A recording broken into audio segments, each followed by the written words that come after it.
everybody. Welcome to Movie Mavens. I'm Carson Green.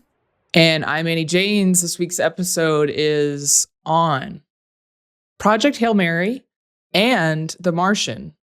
Carson, why are these two films so spicy? Why is this a spicy double feature? Well, Annie, obviously it's that it's two white guys alone in space. And it's based on books written by Andy Wier. True. He knows his lane. And as you pointed out, both screenplays are by Drew Goddard, which when I realized that he was involved in both of these movies, it made me really, really want to rewatch Cabin in the Woods. Yes, a film that he directed and wrote. He also did that Bad Times at the El Royale. Mm-hmm. Which we have an episode. I think the episode is both of those movies. Is it? If not, we have an episode on each of them. I'm pretty sure. Dang, I do want to know what the double feature for Bad Times at the El Royale, if it's not Cabin in the Woods. Cabin in the Woods, yeah. Mm-hmm. And I would say, in addition to all of those things, both films utilize and showcase the power of duct tape. Mm-hmm. Big time. Yeah. Very obviously, yes. Big on duct tape. Okay, well, before we jump into that, I thought it would be fun for us to go over our Letterboxd Top Four, because we've never officially done that, announced it. Obviously, it's there. It's public for everybody, but not everyone is on Letterboxd. And if you don't know, Letterboxd has a top 4, not a 3 or a 5. And my guess is because that's what looks good on a phone, because it's an app. And I think nowadays, like when you hear top 4, you associate it with Letterboxd. So a little bit of branding is my guess. Wow. Okay. Well, I just want to say I don't really take a lot of stock in Letterboxd. As overall, or just you mean in this top 4 thing? But I think just both. I used to really like Letterboxd, and then but now I find that the interface is so overrun with ads that it's really difficult for me to enjoy or even navigate at this point. Yes. So I haven't updated my top 4 in some years, but I just looked at it and it still holds true. Yeah, I think I stand by it. Yeah. I don't take a lot of stock in the top 4 because I think, I don't know, people be changing it. It's, I don't hold a lot of weight on it. I think like I could pick a new 4 often because there's so many movies I love. So no, we're not so serious about it, but I thought it'd be fun to do. Okay. What's your number 4? Oh, I didn't even think about putting them in order, but my number 4, I'll say, is Little Miss Sunshine. Yeah. I have loved this movie since high school. And when we watched it recently, I was like, yep, still so amazing. Still the one that I run to.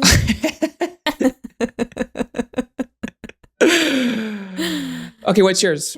Florida Project by Sean Baker, starring Willem Dafoe and Bria something or other.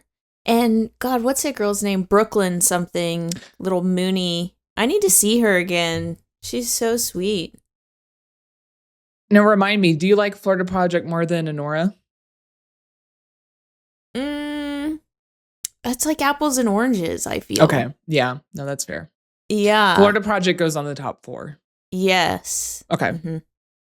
Okay, my next is going to be Lord of the Rings, Fellowship of the Ring. Okay. I wish I could just put Lord of the Rings period on there, but it is 3 movies, so I had to pick one.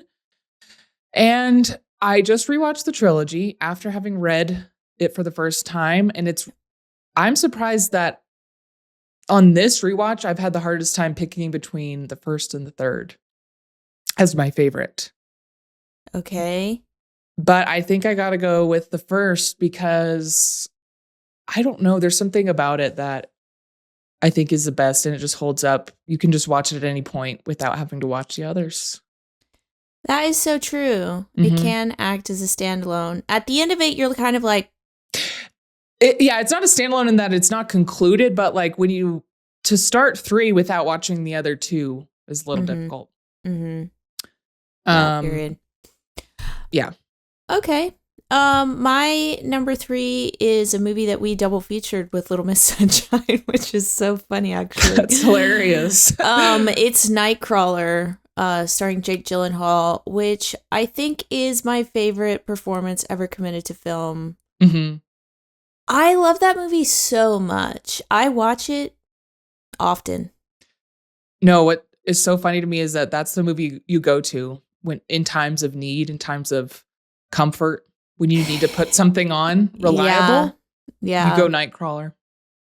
Yeah. And I also put on my number 2 movie, which I watched recently. It's going to be Everything Everywhere All at Once. Really? Well, that's my number 2. I'm not even joking. Copycat. Okay.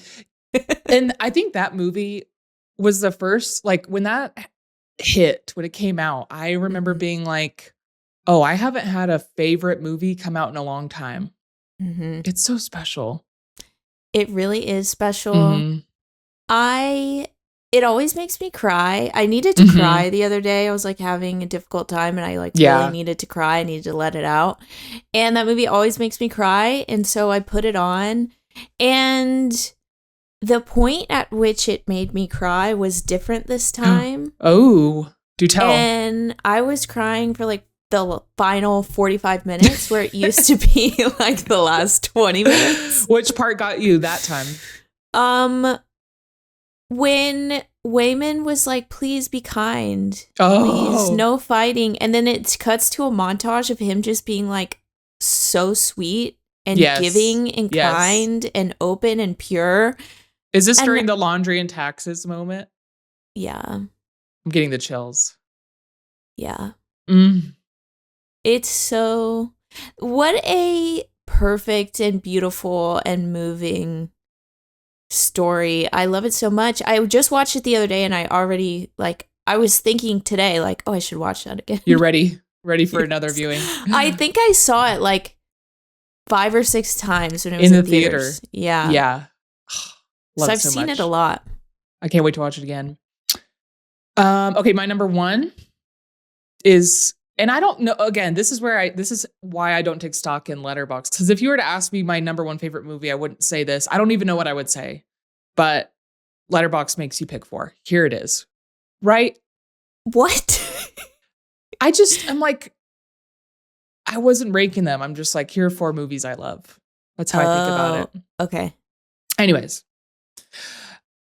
That's going to be the Grand Budapest Hotel. Yeah. I am a Wes Anderson whore. And just kidding. New term. And that is my favorite of his. And I think it's his best. It's both for me. And love that movie. I walked down the aisle to music from the soundtrack. The drinks were themed from the film. Love it. Wow. What's yours? I think I would have said that that's your favorite movie. Gun in my head, if you asked me what's Andy's favorite movie, I would say Grand Budapest Hotel. All right. But now you're saying that it's not. So I don't even feel like I really know you. The thing is that when someone asks you your favorite movie, I just hate that question. It's way too much pressure. Oh, really? Because I have an answer. Really? Yeah, my favorite movie is The Shining. Yes, you do have an answer. Yeah. And that's been that case, it's been steady for years. That's been my favorite movie, I think, since I'm 14. Whoa. Yeah. I have a very steady relationship with that movie. Dang. And I watch it a lot. You do. Several times a year, I think. Yeah. I feel like I watched it recently. A couple years ago, I saw it in theaters 4 times. I saw it at the Hollywood Forever Cemetery. That's very cool. Yeah. So Yeah, I love that movie. There's always something new to pay attention to. Mm-hmm. Like, I really like to watch and pay really close attention to Jack. And then the next time I watch, I'll pay really close attention to Wendy. And then the next time I watch, I'll pay really close attention to the hotel or whatever. You know, there's just always something new to grab onto and dig into because there's so many fucking details. Do you think you have it memorized? Like the script or like the beats, or what do you mean memorized? Yeah, I guess like the dialogue when they're saying their lines, are you like in your head, you like know what they're about to say? Wendy, light of my life.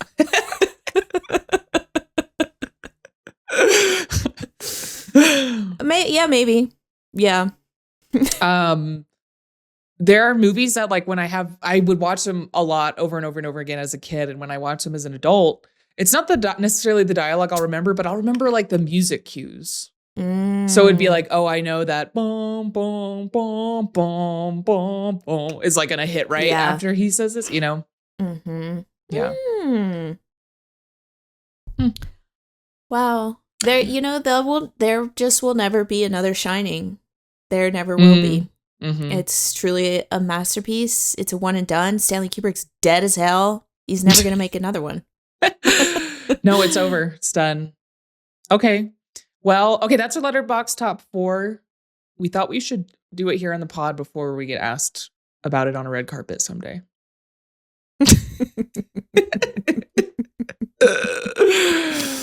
Okay, let's move on and talk about Project Hail Mary. Yes. Okay, Annie, hit us with some facts. Okay, this was written, as we said, by Drew Goddard, directed by Phil Lord and Chris Miller, starring Ryan Gosling and Sandra Hüller. Here's the description from IMDb.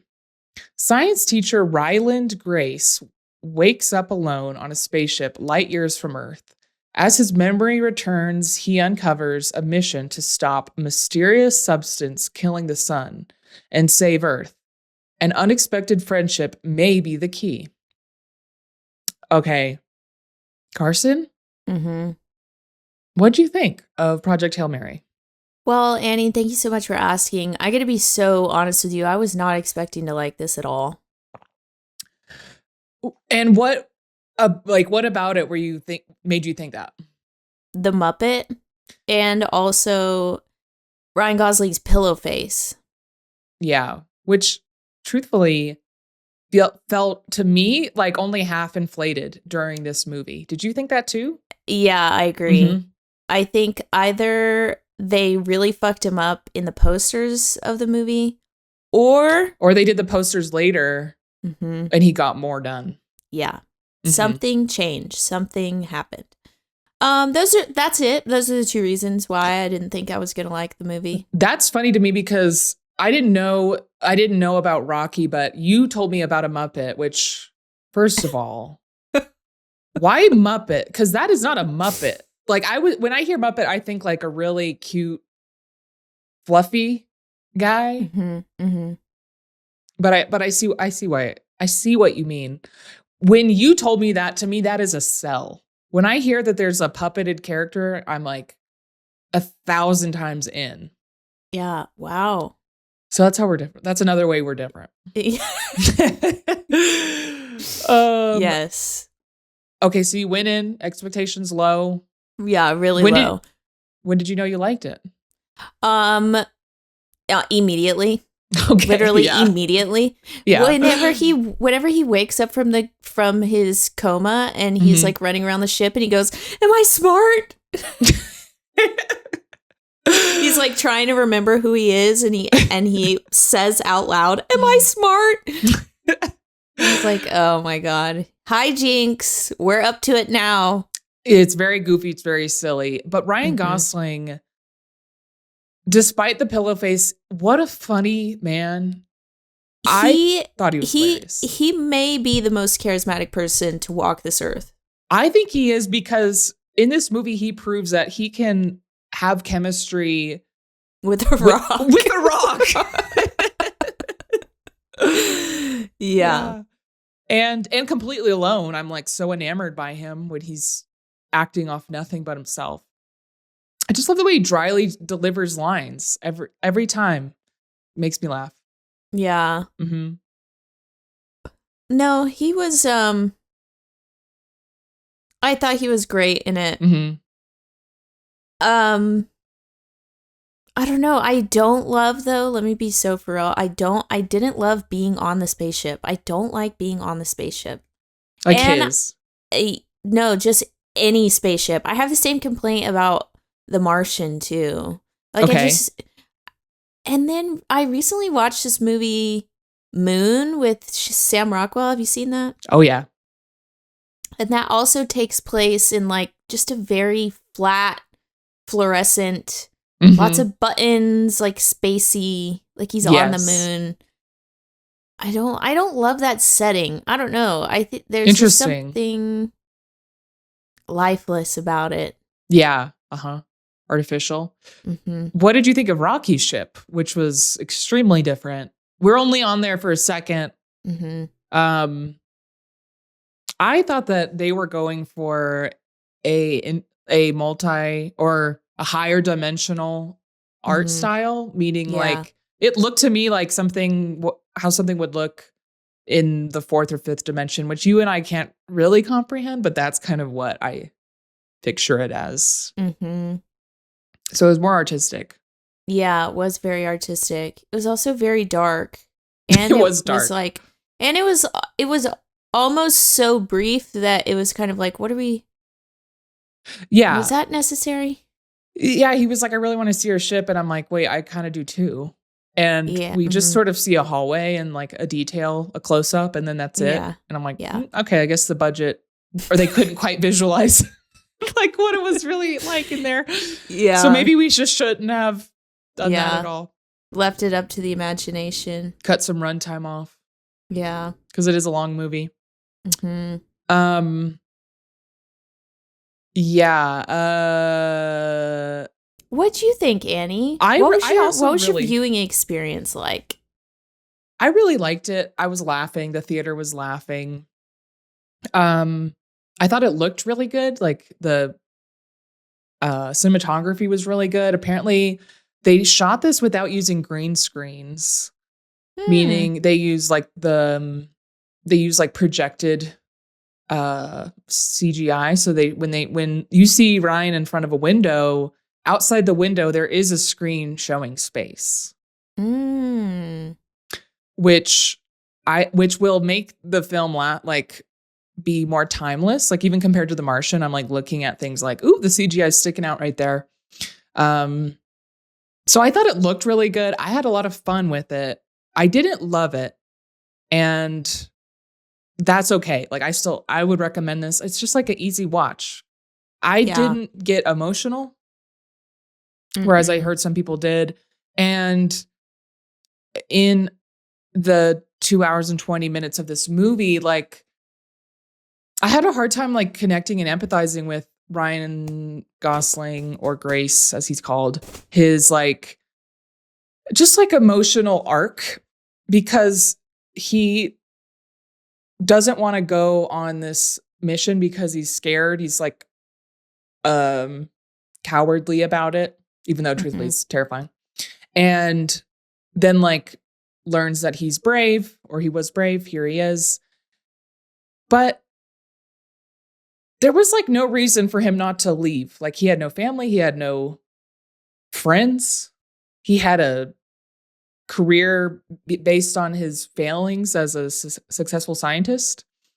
So him like not wanting to go, all of that, like I just didn't get emotional at the turn when Rocky's like, no, you're brave. None of that really hit me. Let me stop you right there. Yeah. Asking someone to go on a suicide mission just because they don't have any friends or family.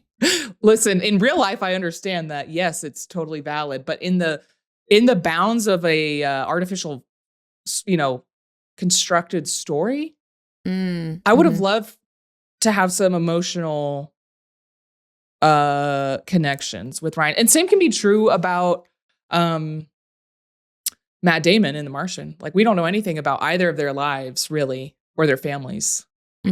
So that would be a thought. Yeah, it doesn't. Minor thought. Yeah, it doesn't appear that, like rooted in human relationships is really a central theme in either of those films. No, it's not. It's not. And fine, whatever. I don't know, loved it, thought it was great, easy recommend. Another thing I just have some things I have to get off my chest, if I may. Yeah. There were too many endings. When him and Rocky said goodbye, I was like wiping my hands and we're good to go. Let's wrap this up, baby. And to find out that there was another issue, I was like, oh, I don't know if I have it in me, guys. Yeah, no, the way that we hit those beats was very like, okay, this is a novel. This was written as a novel. The beats of this story are a novel rather than a screenplay. And I felt that a lot. I felt like I could have cut this runtime in half, to be perfectly honest with you. Like it was way too long. I agree with you. There were way too many endings. There was also like way too many beginnings. Like the whole meeting Rocky took 25 minutes. Oh yeah. And I actually didn't mind. I didn't mind that only because I stayed away from the trailers. You told me there's a Muppet, so I knew we were meeting someone, but I was in that. I was okay with that, but it did take a long time. Yeah. It did take a long time.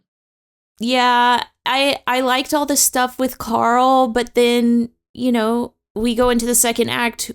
Carl's nowhere to be found. Yeah, Carl's gone. It's and that's like the Secret Service guy kind of guy. Right. It was very... I kept asking myself, like, what are we doing here? And like a lot of it was in service to showing and like, explaining the science. Yes, and also like, look at how cute and fun and charming Gosling is. And it's like, we all know. Right. And the like mechanism of I don't even know what it's called anymore. The line, photon? No. Astrophage. There's the astrophage, but there's this like line that appears. Yeah. All of that, like, it felt like the movie had to do a lot to explain that to us. And that ate up a lot of time too. Compare it to more like The Martian. It's tough because this is just like way bigger. This is about saving the world. Yeah. And The Martian is about saving a man and surviving. Yeah. So, they are going to be different. But yeah, the multiple endings, it just pacing wise had this sense of like, we're over. And then I had to sit in that, like, it's over for another, 30, 45 minutes. And by the time it ended with him on the beach with Rocky, did not like that. I did not like, for some reason, him teaching the little Rockies. I thought that was silly. The Just little rocks. The little rocks.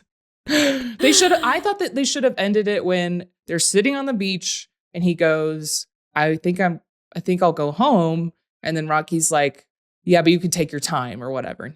Like, it could have ended right then and there. I didn't need to see like a weird thing that he's teaching them human science. And I would have just loved to, I would have been perfectly happy with it ending with the German woman. God bless her. She was so good. She was so good.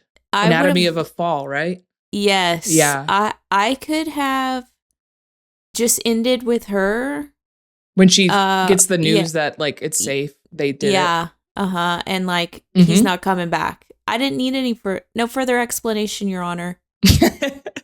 Didn't need any more. Yeah, I don't know.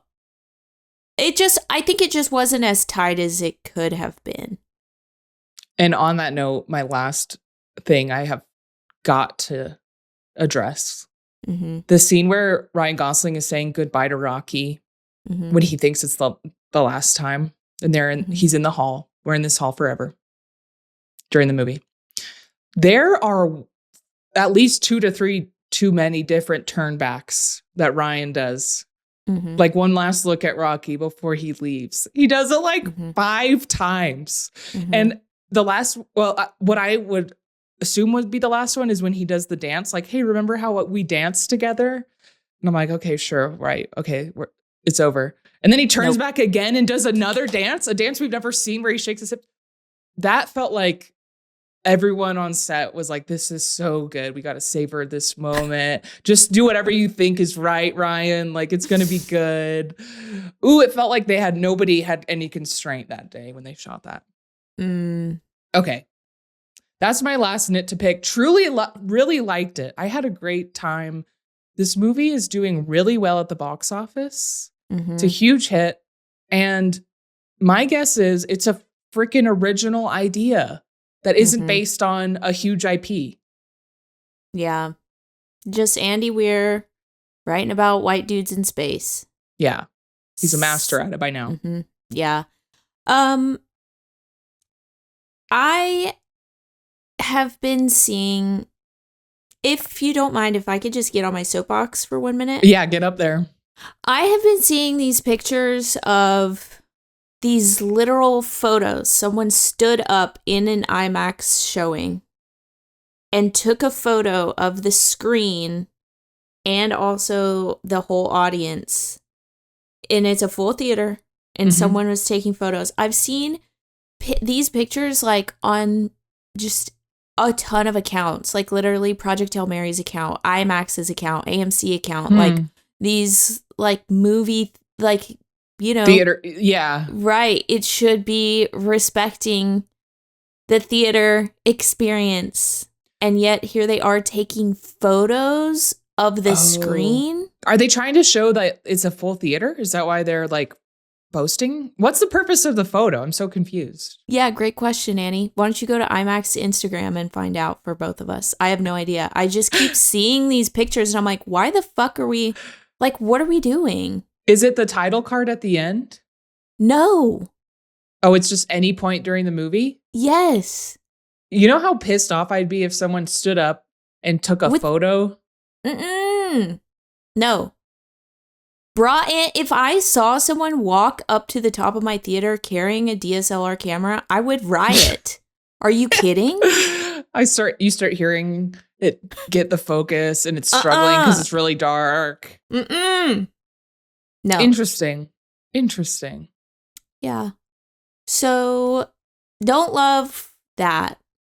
I mean, it has nothing to do with the movie. Just the marketing of it, I guess, which can fail.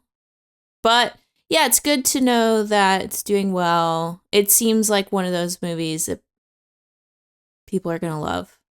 Well, yeah, it does. But also I could see it just like coming out. No one goes to see it. It's like one that I'd have to beg people. It's him in a little rock. Like, it's going to be great. I promise you're going to like it. Like, I want to say what's not to like, even though I just went on that tangent. It's just it's an easy sipper.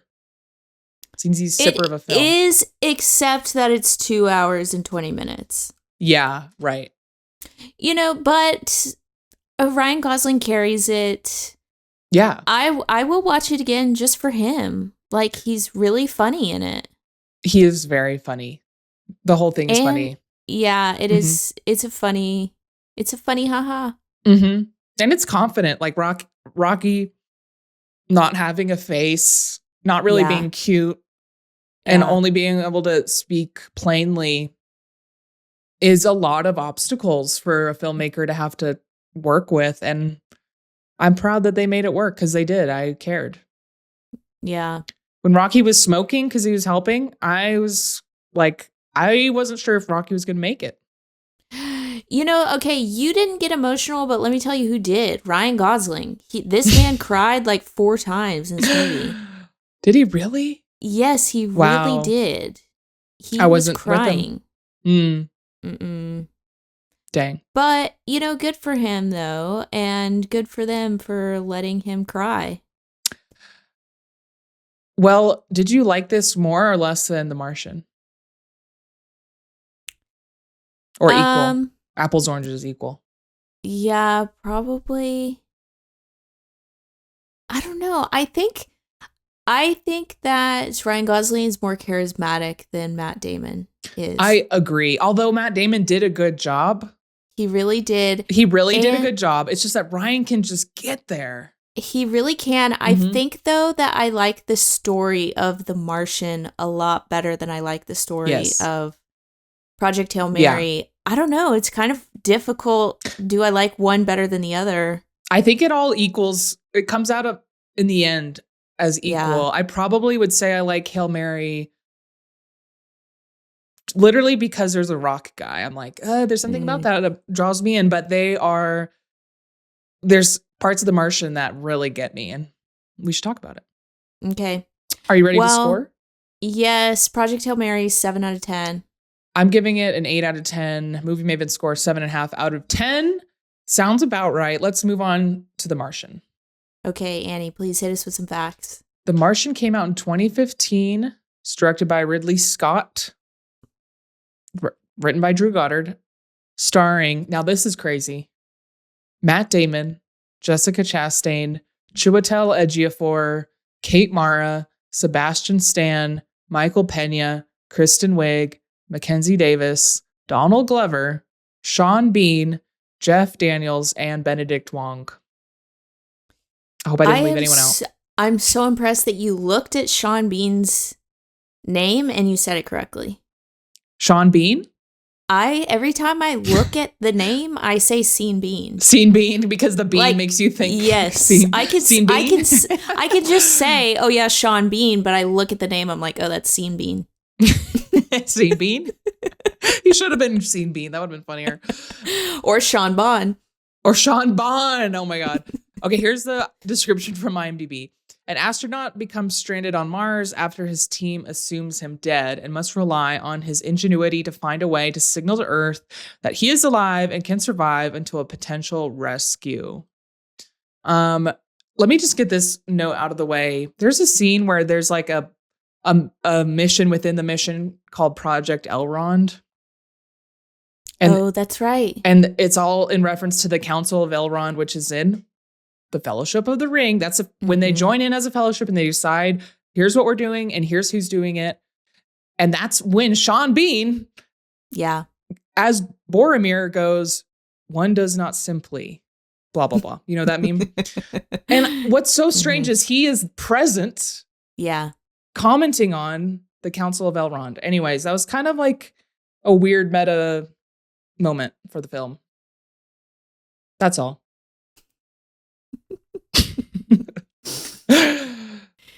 Yeah, God bless the writers for that. God bless Drew Goddard. Thanks, Drew.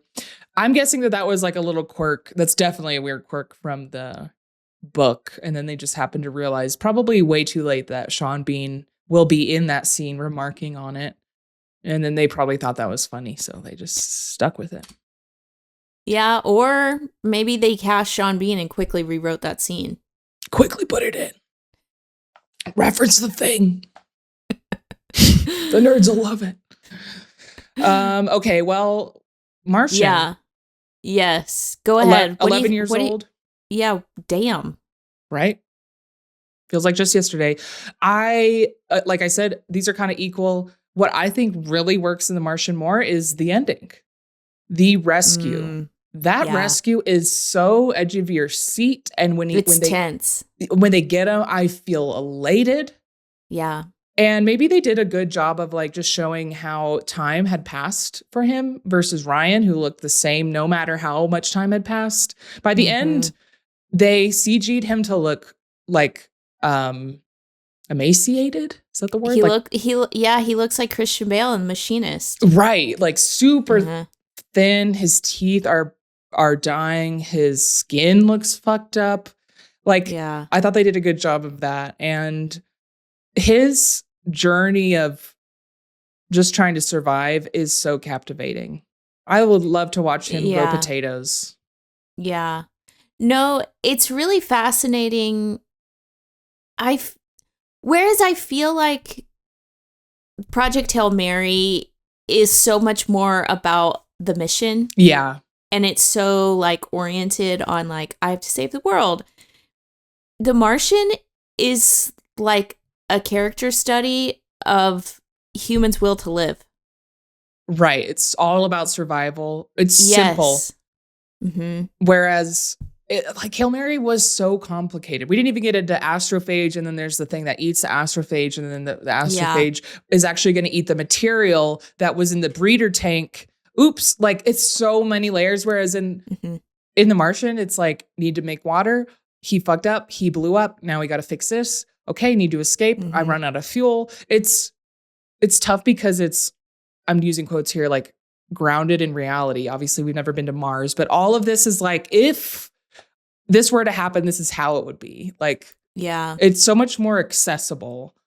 And the simplicity, I think, makes it more captivating and compelling. I think so too. I think there's also just something to a survival story. Totally. Like there is something, like it is very interesting how much people want to stay alive. Right. Like I don't know how I would react if I realized that my crew had left me on Mars. And that's the crazy thing is, like, to me, I think that I would just want to lay down and die. But when you are put in that situation, I think we would literally do everything in our power to survive. And I love that the movie kicks that theme off with him having to like perform surgery on himself. Yeah. In a long scene that's just like little cuts. Ridley Scott is the man on this. I can tell. Phil Lord and Chris Miller are really great, but they've done a lot of animation. And they're earlier in their filmmaking career, even though they're probably still in their 40s, 50s. But Ridley Scott is an old man here. Like, he is seasoned. And I think that just showed because of how many things are similar. The characters, the writing, the premises. All I have now to look at are Matt Damon and Ridley Scott. Yeah. I think Ridley Scott just has the practice hours in, basically. One thing I don't like about the film is the quirky dialogue. For instance, I'm going to science the shit out of this. Yeah, there was a lot of talking to himself, but at the same time, it's like, how do we get over? How do we get over that hump? Yeah, It's just the voice, like that style, or in your face, Neil Armstrong. Ugh. Yeah, and then there's this one line, and I don't know why it gets me every single time. It's so innocuous, and it's like actually something that people say. But it's like an up angle, and he's like doing his potatoes, and it cuts to him doing the potatoes, and we're like looking down at him, and he looks up at the camera and he goes, "But here's the rub." And I don't know. I just don't like that. That's here's it. The rub. Yeah. No, but I'm so with you. I know exactly what you mean. And that like tone, that style puts me off. It's very 2015. Yeah. And I wonder if we'll feel the same way about Ryan Gosling in 11 years in Hail Mary. Because I think when this came out, it felt like current and funny. And watching it now, I'm like, little cringe. Yes, but I think it is successful at delivering the idea that throughout it all, Matt Damon maintained a sense of humor. Yes. Which I think is important to see. Even if the humor is outdated now, it's like the man, like he didn't lose his spirit, which is encouraging. He had a good attitude. He did have a good attitude, and that's encouraging. I wanted to see that because then like I want him to continue to win. Right. You know, if he had like broken down halfway through and just like given up or something, I don't know. Like that would just be a completely different movie. Or if he just had a bad attitude, like, oh my God, my whole crew leaves me and now my fucking hab explodes. Yeah. While that would literally be the most acceptable emotional response, it wouldn't be fun to watch. So instead, he's spinning in his convertible spaceship, as he calls it, which is funny. And it's like, I really want to be Iron Man. I'm like, okay, fine. I want you to live. God. Yeah. I also am like, I think that disco music is good. Is that Me a too. crazy opinion? I don't know. I fuck with ABBA. Yeah, every time they would play a song or he would say it, I'm like, this is a banger. Like, what are you talking about? And that they would not give that joke thread up. It came up like 7 times. Yeah. I think it's also worth mentioning that nearly everyone in this movie is really attractive. Oh, I was gonna say white. White, yeah. For me, and not everyone's white, but what I don't like is that all the astronauts are white. What the fuck is that about? Michael Pena, erasure. Okay, 1 out of 6. I don't think that's a good ratio. They hit their quota. The Hollywood quota. Everyone is really hot. That is true. Including Matt Damon, actually. Including Matt Damon. I was so surprised. Him with his shirt off? I was like, okay, Dad Damon. Really? He was like buff. It was kind of crazy. You know who I really, really, really loved in this movie? Who? Jeff Daniels. Yeah? He's the hottest? No. But he was so confident. Like, the way that like, you have to be such a big person. Just like, I mean, like, such a big and confident person in order to be the director of the NASA. And also just, like, so smart and so measured and thoughtful. And he was all of those things. And it was really impressive to watch.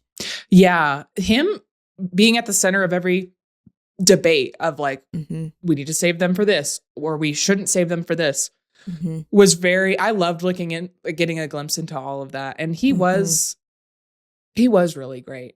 And what was funny is there's a scene where Matt Damon, when he realizes he can use shit as fertilizer, he like, you hear a toilet flush and he gets up off of a toilet. And I was like, you know what? You don't see a lot of implied normal shits in a movie where I'm like, Matt Damon just took a shit like seconds ago. We just saw that. Like we were right there. Yeah. And that doesn't happen a lot. And so I was trying to think of movies where characters are taking a shit. And, you know, the first one that popped in my mind was Dumb and Dumber with Jeff Daniels. Oh, my God. So that's where my mind was at. No, wait. Because the first one that I just thought of was The Big Lebowski. Is he taking a dump? I'm pretty sure he is. At what point? Are you thinking of him sitting on the toilet? Yes, I'm thinking of him sitting on the toilet. That was after he got like his head shoved in the toilet, and then they leave his house and he's sitting on the john, like defeated. Oh, God. No shit there. Okay. But one other weird detail I noticed that I wanna hope that this is a Easter egg and not a like weird racist connection, but whenever they would show Donald Glover, they would play hip hop beats. Like the score would suddenly get like a hip hop beat to it. And I'm hoping that that's like because he's Childish Gambino and not like, look, he's black. We should put the 808s in, like, right? I wonder if it's because he's young. It could also be because he's young. I think it's also because he is Donald Glover. Like we all know it at this, like when this came out, like he is Childish Gambino. So I want to say it's that. Yikes. I didn't notice that. It happened multiple times.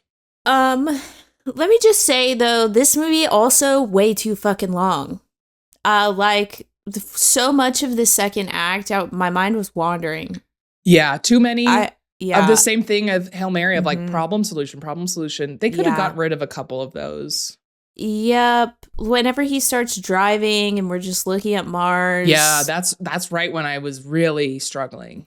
I got up to get some snacks. Like, I was like, oh my God, how much longer? Then the whole thing with Chinese NASA, could have cut that.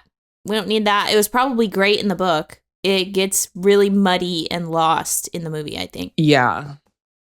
I don't know if they needed some funding. I know China's like the second biggest box office. Oh. I don't know. Or it's just in the book and they're trying to be faithful. Yeah, I don't know. It was like, okay. Then I will say this also was very indicative of a novel, the way that these beats lined up is that we didn't see the crew in space for way too fucking long. Oh. Like, we were just on Mars, in Earth, on Mars, on Earth, on Mars, on Earth for way too long. We did not see them in space until well into the second act. I thought that was a mistake. I didn't notice that, but I see that. Like, you pointing that out, I'm like, yeah. There was like way too many, like, now we're over here, now we're over here, and now this person, and now this person. I think there was like, at a certain point, I was getting overloaded with people, and China was a part of that when they were giving us their names. I'm like, and we didn't even need to know everybody's name. No, we didn't. And so for me, I'm thinking, if you tell me a name, if you write it on the screen, I really need to know. But they probably had like 20 title cards of different characters. Yeah. And I don't know any of their names. Except Watney. Mark Watney. Mark Watney. And Lewis. Commander Lewis. Yeah. I think we also could have cut the Sebastian Stan, Kate Mara. Absolutely. That Kate Mara? It was Kate Mara. Did not need that at all. Didn't need it. That was also kind of muddy. I don't know, but at the same time, it's like, this would make for a really compelling novel. I did read this back in the day, and the whole time I was like, was there this many characters? I couldn't remember. So, and this is really well suited for a novel because he has to just like talk into a voice recording. Yeah. So you just hear him talk. Yeah. Or read him talk, rather. Yeah. Another big difference between this and Hail Mary is that this movie has lights inside the space helmet. And Ridley invented this, or I don't know if he did, but he did it first in Prometheus. And this changed the game for production design with sci-fi because now we could see people's faces inside. Yeah. But they didn't do it in Hail Mary. They just kind of lit him from outside. And it looked good, but I love the way they look. I love the spacesuits in general in The Martian. Me too. I thought they were really cool and modern. Yeah, the material was awesome. In Hail Mary, it felt like he was wearing a waffle knit tee with like tubes sewn in. A little lower budget. Yeah. I mean, yeah, I don't know, maybe. How many times have you seen The Martian? This would have been my third time, maybe fourth. Yeah. What about you? I think same. I bought it. Wow. Recently? Well, just now for this. It was the same price to buy it or rent it. I was like, well, it's yours now. I got it on digital, baby. When there was the scene in China, was there subtitles when they were speaking? Yeah. And it was like, they were like, we have the shuttle or we have the rocket or whatever, right. But it's confidential. They don't know that we have it. It's like, that's right. Why are we here? What are we doing? No tea, no shade to China. Don't come for me. No. But just talking narratively. Just narratively. Yeah. Well, I had to search the high seas for this film. And that scene had no subtitles. And I just told myself, I don't need to know. And I didn't. Like, I did need to know. And it was like 45 seconds. And I was like, this is really long without subtitles. I wonder if I'm missing something. You weren't. I had just watched this movie on Netflix when it was on like a month ago, 2 months ago. So whatever. Yeah. And it's also one of those things, like, I bought it because I know that I just know I'm going to rewatch this movie. It has a high rewatchability factor. And streaming is just not reliable. Yeah. I mean, I swear this was on air for years. And then the one time we have to go look at it, it's gone. Well, and I wonder if that's because because of the release of Project Hail Mary. They were like, let's make another quick buck on this movie. Could be, yeah. Well, are you ready to score? Yes. Also 7. I'm giving it also an 8. 7.5 out of 10, both films. That's that. Yeah. Okay, well, write to us, leave us a comment. That's it. Maybe all the way out.